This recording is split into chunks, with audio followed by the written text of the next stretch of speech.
بسم اللہ الرحمن الرحیم۔ کہتے ہیں کہ نہ عروج اچھا ہے نہ زوال اچھا ہے، میرا مالک مجھے جس حال میں رکھے وہی حال اچھا ہے۔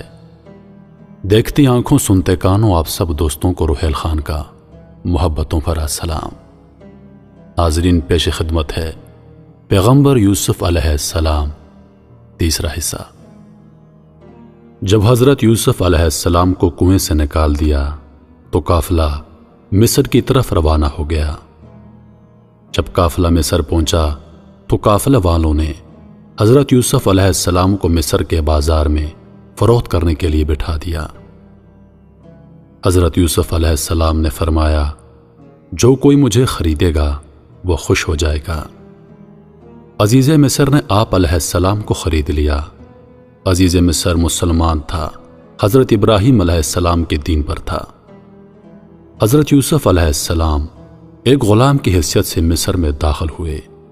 جب قافلہ والوں نے حضرت یوسف علیہ السلام کو مصر میں فروخت کرنے کا اعلان کیا تو لوگوں نے بڑھ چڑھ کر قیمتیں لگانا شروع کی، یہاں تک کہ حضرت یوسف علیہ السلام کے وزن کے مطابق سونا، اسی قدر مشک اور ریشمی کپڑے کی قیمت لگ گئی۔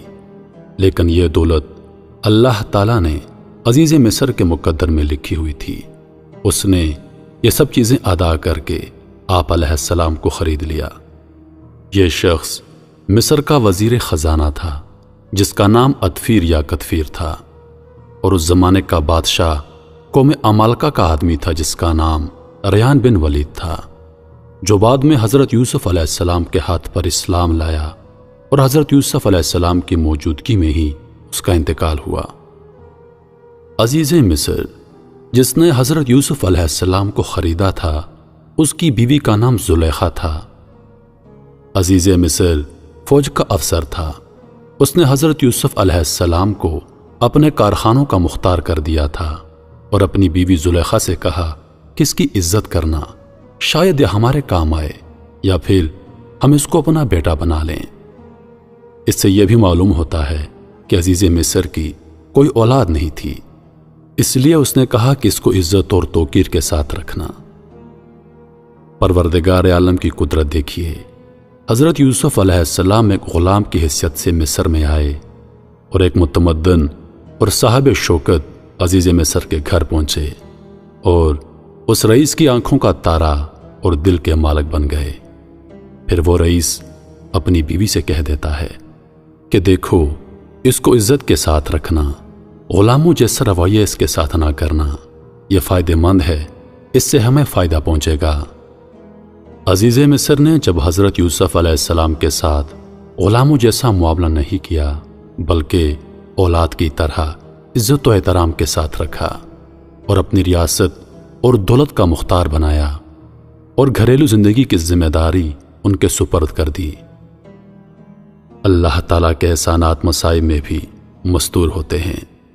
حضرت یوسف علیہ السلام کو بچپن میں باپ سے جدا کر کے بھائیوں کے زور و شور سے کنویں کے اندھیرے میں پھینکا گیا۔ پھر وہاں سے غلام کے نام سے مصر میں فروخت ہو کر فوراً تہذیب و تمدن کے گہوارے میں مصر کے ایک بڑے گھرانے کا مالک بنا دیا گیا۔ غلامی میں آقائی اس کو کہتے ہیں۔ حضرت یوسف علیہ السلام کا جوانی کا عالم تھا، خوبصورتی و خوبروئی اور جمال و رعنائی کا مجسم۔ عزیز مصر کی بیوی زلیخا اپنے دل پر قابو نہ رکھ سکی اور حضرت یوسف علیہ السلام پر فریفتہ ہو گئی، مگر حضرت ابراہیم علیہ السلام کا پڑپوتا، حضرت اسحاق علیہ السلام کا پوتا اور حضرت یعقوب علیہ السلام کا بیٹا اور آنکھوں کا نور، خاندان نبوت کا چشم و چراغ اور منصب نبوت کے لیے منتخب، پھر اس سے یہ کیسے ممکن تھا کہ ناپاکی اور فحاشی میں مبتلا ہوتا اور عزیز مصر کی بیوی کے ناپاک عزائم کو پورا کرے؟ وہ عورت جس کا نام زلیخا تھا، اس نے دیکھا کہ میرا مطلب پورا نہیں ہو سکتا، تو ایک مکان کا دروازہ بند کر کے اصرار کرنے لگی۔ حضرت یوسف علیہ السلام سے کہا، تمہارے بال کتنے خوبصورت ہیں۔ حضرت یوسف علیہ السلام نے کہا، مرنے کے بعد یہ بال جھڑ جائیں گے۔ اس نے کہا، یہ یوسف، تمہاری آنکھیں کتنی خوبصورت ہیں۔ حضرت یوسف علیہ السلام نے کہا کہ موت کے بعد یہ پانی بن کر بہہ جائیں گی۔ اس نے کہا اے یوسف، تمہارا چہرہ کتنا خوبصورت ہے۔ حضرت یوسف علیہ السلام نے کہا کہ موت کے بعد اس سے گوشت جڑ جائے گا۔ حضرت یوسف علیہ السلام کے لیے یہ وقت سخت آزمائش کا تھا۔ شاہی خاندان، نوجوان عورت، شعلہ حسن سے لالا رو، آرائش حسن، زیب و تن کی بے پناہ نمائش، اور ادھر حضرت یوسف علیہ السلام خود ایک حسین نوجوان، اور حسن کی خوبی سے آشنا اور دروازے بند، کسی کا خوف نہیں، مالکہ گھر کی خود ذمہ دار۔ مگر ان تمام ساز و سامان اور سازگار موقع کے باوجود صرف خدا کی نافرمانی کا ڈر تھا۔ اس پر پیکر عصمت اور امین نبوت نے ایسے سازگار موقع پر خدا کو حاضر سمجھا، اور زلیخا نے حضرت یوسف علیہ السلام کو پھسلانے کی کوشش کی مگر ناکام رہی۔ زلیخا نے حضرت یوسف علیہ السلام کو پھسلانا شروع کیا کہ وہ اپنے نفس کی نگرانی دے، اور دروازے بند کر کے کہنے لگی آؤ میرے پاس۔ حضرت یوسف علیہ السلام نے کہا اللہ کی پناہ، عزیز مصر میرا سردار ہے، اس نے مجھے اچھی طرح پالا ہے، ایسے نافرمانی والے خلاصے نہیں پاتے۔ جب حضرت یوسف علیہ السلام نے دیکھا کہ یہ عورت اصرار کرتی رہے گی تو حضرت یوسف علیہ السلام دروازے کی طرف بھاگے تو زلیخا بھی آپ علیہ السلام کے پیچھے دوڑی اور حضرت یوسف علیہ السلام کی پیچھے کی جانب سے قمیض پکڑی تو وہ قمیض پھٹ گئی۔ حضرت یوسف علیہ السلام اپنی جان بچا کر دروازے کی طرف بھاگے تو پیچھے سے زلیخا پکڑنے کے لیے دوڑی تو کرتا اس کے ہاتھ میں آ گیا اور وہ پھٹ گیا۔ دروازے کے باہر عزیز مصر کھڑا تھا۔ عورت نے فوراً چالاکی سے چلانا شروع کر دیا کہ جو تیرے گھر میں برائی کا ارادہ کرے اس کو یا تو قید کر دیا جائے یا پھر دردناک عذاب دے دیا جائے۔ حضرت یوسف علیہ السلام نے فرمایا کہ معاملہ اس کے برعکس ہے، یہی مجھ سے اپنا مطلب پورا کرنے کے لیے مجھ کو پھسلا رہی تھی۔ اس موقع پر زلیخا کے خاندان میں سے ایک شیرخوار بچے نے گواہی دی۔ یہ آپ علیہ السلام کا معجزہ تھا کہ بچے نے گواہی دی کہ قمیض اگر آگے سے پھٹی ہے تو زلیخا سچی اور یوسف جھوٹا ہے، اور اگر قمیض پیچھے سے پھٹی ہے تو حضرت یوسف علیہ السلام سچے اور زلیخا جھوٹی ہے۔ بچے کی گواہی حضرت یوسف علیہ السلام کا ایک معجزہ تھا۔ یہ ایک چھوٹا سا بچہ تھا جو جھولے میں پڑا ہوا تھا۔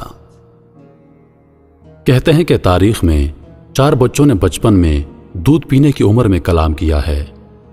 فرعون کی باندی مشاکا کے لڑکے نے، حضرت یوسف علیہ السلام کے گواہ نے، حضرت عیسیٰ بن مریم علیہ السلام نے اپنی والدہ کی پاکدامنی بیان کی، اور بنی اسرائیل کے ایک بزرگ جریر رحمۃ اللہ علیہ پر اس طرح ایک تہمت لگی تو برات کے لیے ایک نوزائیدہ بچے نے گواہی دی۔ اس واقعے کی خبر پورے شہر میں مشہور ہو گئی۔ شہر کی عورتوں نے زلیخا پر تان و تشنی شروع کر دی، چرچے ہونے لگے۔ چند عورتوں نے کہا کہ دیکھو وزیر کی بیوی اپنے غلام پر جان دے رہی ہے، عزیز مصر کی بیوی ساری غلطی میں ہے۔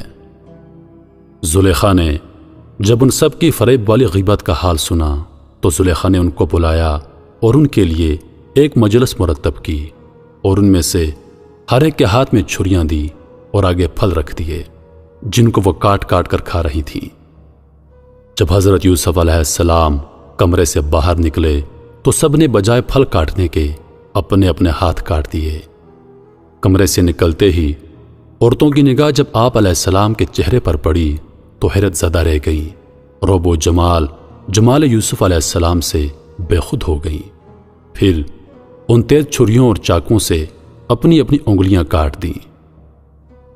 دعوت تو پہلے ہو چکی تھی، یہ تو پھل کھا رہی تھی۔